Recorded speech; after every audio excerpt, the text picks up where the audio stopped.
From Europe to Africa and the Pacific, these were the vehicles that moved the war on wheels, the trucks of the US Army.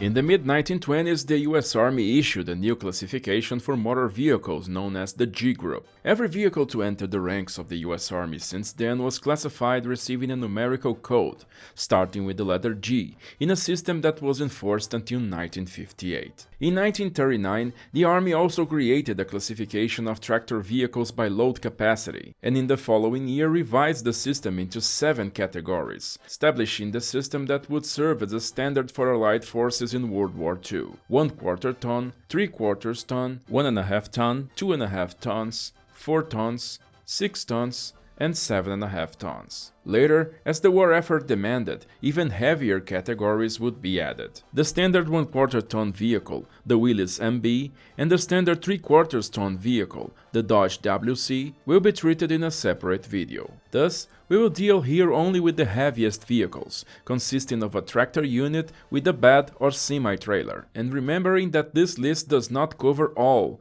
but the 10 most popular and most manufactured US Army trucks, also exported to the Allies. This vehicle was the standard 1.5 ton truck supplied to the US Army, and was produced by Chevrolet, a subsidiary of General Motors, at its plant in Pontiac, Michigan. It had 4x4 traction and was powered by an 83 horsepower Chevrolet 235 engine, which gave it a top speed of 77 km/h and produced a gigantic amount of torque. Its production started in 1940, and the G506 had a total of 16 different versions, including basic cargo with winch or without winch, tipper, firefighter, telephone maintenance, and even a bomber gunner training version for the Army Air Force. The G7105 version, a maintenance van for the Army Signal Corps, was also manufactured, and in total 154,204 G506s were produced. The model was widely used stateside by the Americans, being the protagonist of the construction of roads in Alaska, but it was little used overseas, being passed over in favor of its big brother, the GMC CCKW. However, the Chevrolet G506 was heavily exported to the Allies, with the Soviet Union having received 47,700 of them, which turned out to be an important component of the Red Army logistics. The CCKW was the most produced truck of World War II, with 572,500 units leaving the General Motors Company factories between 1941 and 1945. The popular 2.5 ton, affectionately nicknamed by the soldiers Dimmy, shared with his little brother G506 the same enclosed cabin, a world-renowned design that became a classic in automobile history, and was the standard cargo truck used by the United States in operations around the world. It had 6x6 traction, and its variants can be divided into 2 main categories: the CCKW 352 SWB and the CCKW 353 LWB. SWB stands for Short Wheelbase. It had a shorter chassis and carried 2 spare tires vertically housed behind the cabin, having around 50,000 units manufactured. The LWB, or Long Wheelbase, was longer, carrying only 1 spare tire stored horizontally on the left side behind the cabin, and was the most massively produced, with nearly 500,000 units. From 1943 onwards, the CCKW started to be manufactured with an open cabin, known as the military cabin, much more simplified, without doors or roof, with drivers having to use a tarpaulin to protect themselves from the elements. Both cabins could be adapted to receive a passenger-operated machine gun, and the model was largely responsible for US combat logistics. The Studebaker US-6, also 2.5 ton with 6x6 drive, was the CCKW's rival in the US Army standard cargo truck purchase process in 1941, but was passed over in favor of the GMC model. However, what could have been a disaster for the company turned out to be a gold mine when the Soviet Union became a signatory to the Lend-Lease program in the second half of that year, prompting Washington to immediately sign a multi-million-dollar manufacturing contract of Studebaker trucks for export. The first US Sixes arrived in the Soviet Union in the end of 1941 and were immediately placed there to work and reinforce the Red Army's broken logistics. And the sturdy build of the Studebakers delighted the Russians, earning them the nickname Studer. The model pulled artillery, transported troops and supplies across the front for the remainder of the war, and of the total of 170,678 units built,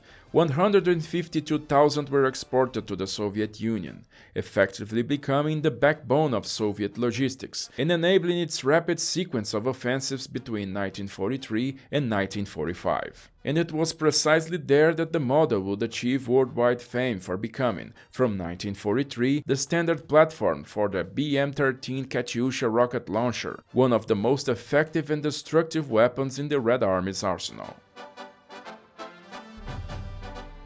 The Duke W, or simply Duck, as it was known to the soldiers, was an amphibious cargo vehicle, developed on the basis of the chassis of the 2.5-ton CCKW in 1941. It was thought as a way to supply a newly landed contingent in a beachhead with ammunition and food, while the logistics chain was not yet ready. The strange vehicle was initially rejected by the Army, but when a Coast Guard speedboat stuck in a sandbar off the coast of Massachusetts, a Duck W was nearby and was the only vehicle capable of rescuing the crew amid the rough seas. The Duck had a watertight hull and a propeller in the back, which was activated through a selector in the gear shift, being able to take the vehicle to a maximum speed of 5.5 knots or 10.2 km per hour in the water. In addition, it was the first vehicle in history to feature a system which allowed the driver to control the tire inflation from the cabin. First used during the invasion of Sicily in July 1943, the Duck played an important role in supplying the Normandy beaches during the tense first hours of Operation Overlord, always following the American advance onto the front lines. From 1942 to 1945, 21,147 vehicles were produced, and thousands were exported to allied countries such as Great Britain, Australia, and the Soviet Union.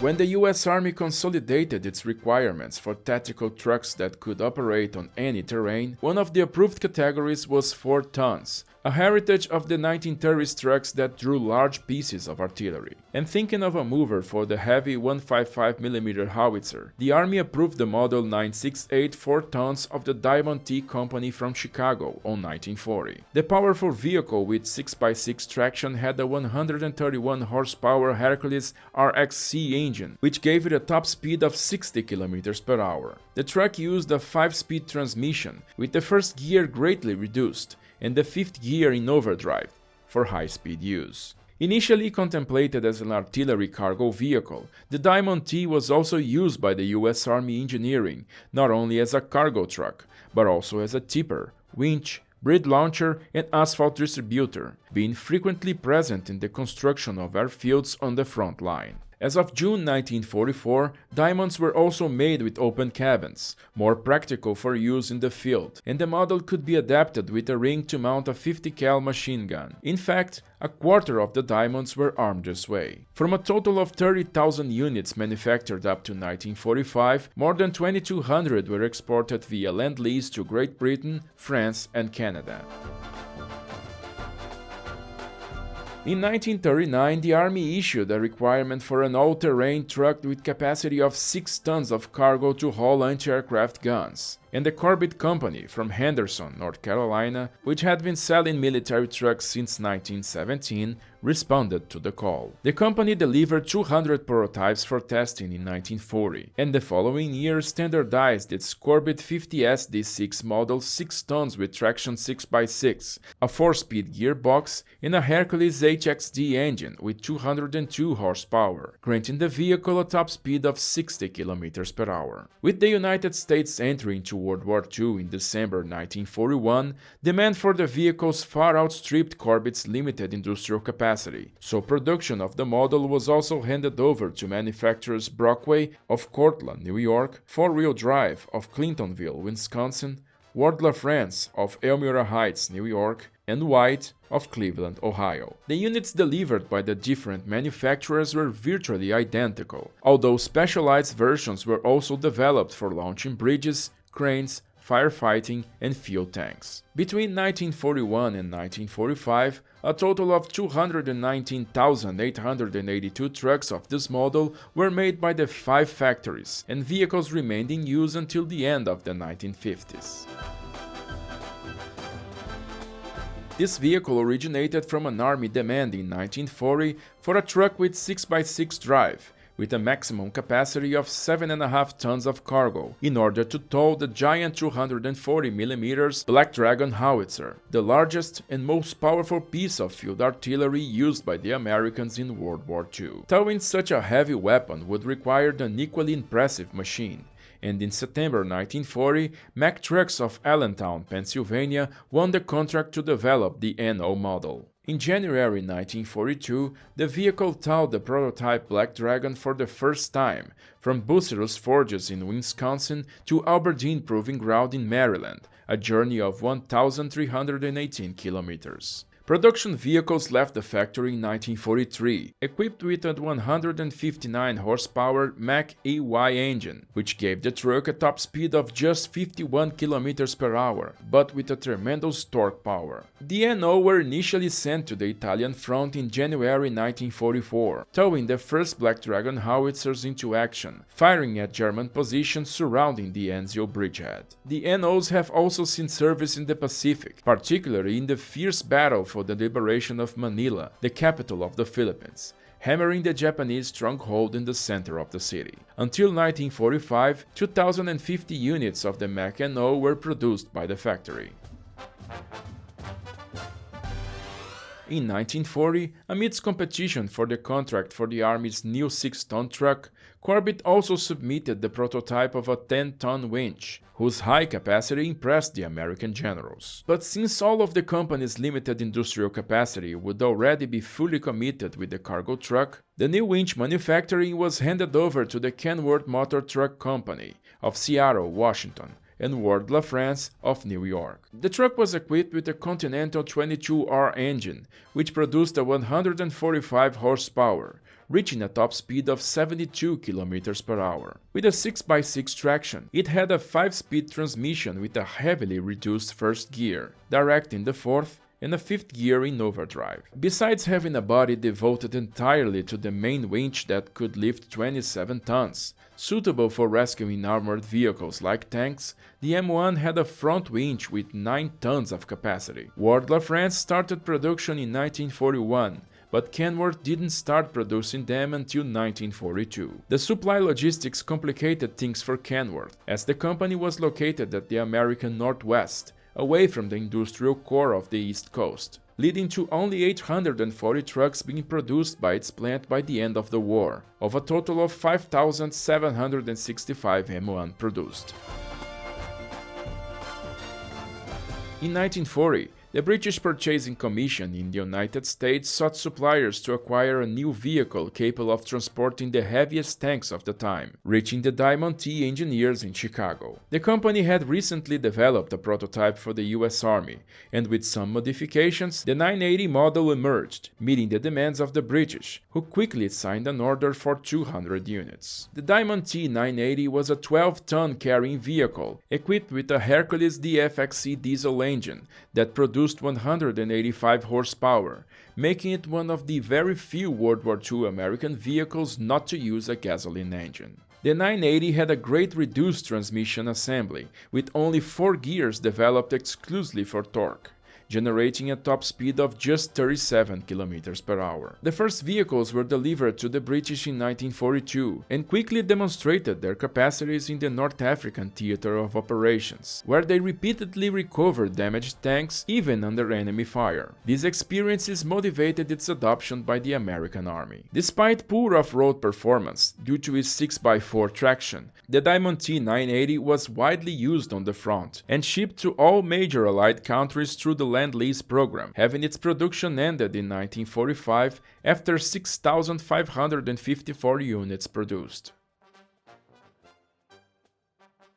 In 1942, the ever-increasing needs of the war forced the design of a semi-trailer with a capacity of 40 tons, above the capacity of the Diamond T980. Thus, a more powerful tractor unit was designed by the Knuckey Truck Company of San Francisco, California. But when the company was unable to meet demand, production of the vehicle was handed over to Pacific Car and Foundry Company of Seattle. Thus was born the 12-ton Pacific M26, whose development was based on the experiences of the Diamond T980 in the field, thus featuring a 6x6 traction and an armored cabin, as the recovery of tanks was often carried out under enemy fire.